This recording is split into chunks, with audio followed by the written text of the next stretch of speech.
Curious things have been known to happen here on the Port Grace and Barnstable line. Exactly why was anyone's guess. Maybe there was something in the water, or in the air. Perhaps there were aliens afoot. A mystical wellspring calling upon the spirit world to interfere with the living. Or maybe there was a giant person attempting to create stories about the trains and the people who ride them.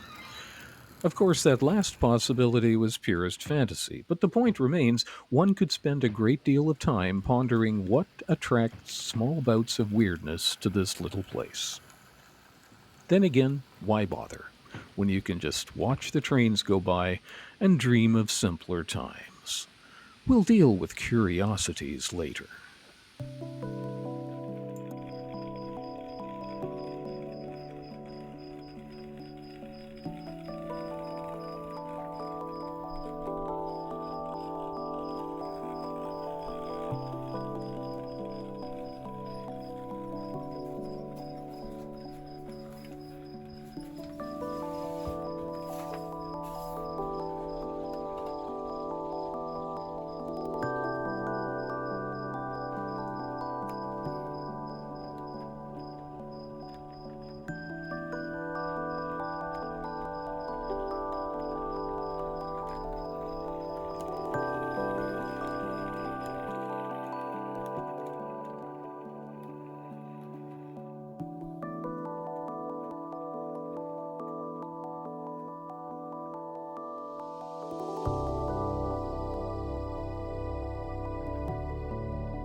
As mentioned, curious things arrived at Port Grace Station with some frequency from points north and south. One could argue that curiosities would have come from east and west as well if the railway was aligned that way, which it wasn't. But I digress. Take, for example, this from the north as it happens. The latest in personal waste management, sent by head office for the employee washroom. It was a welcome sight. Staff had high hopes it would usher in a new age of professionalism and hygiene. However, there was something curious about it. Unlike so many curiosities associated with model railroads, this one had to do with scale. Exactly how people would use the outsized commode without ladders or a suspension bridge was a bit of a conundrum. One that proved a hill too high for station staff, who opted to return it to head office with a carefully worded memo.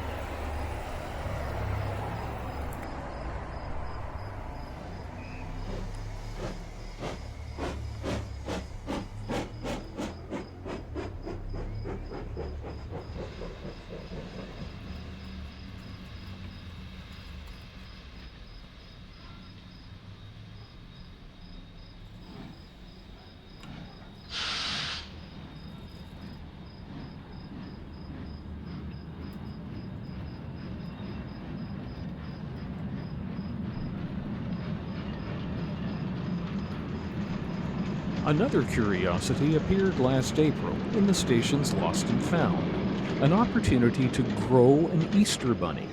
It looked to be well over 30 years old, and everyone was eager to see if it would still work. So when nobody claimed it, the station manager opened the package and added water as directed. An Easter bunny did emerge, but it no longer resonated with children. It escaped the lost and found and was last seen hippity-hopping in an irregular manner away from town. And a month or so ago, a British train came to visit, making the journey from the UK to Port Grace on the west coast of Canada by way of the space-time continuum, a cosmic anomaly that made it possible to travel from the old country and back in very short order.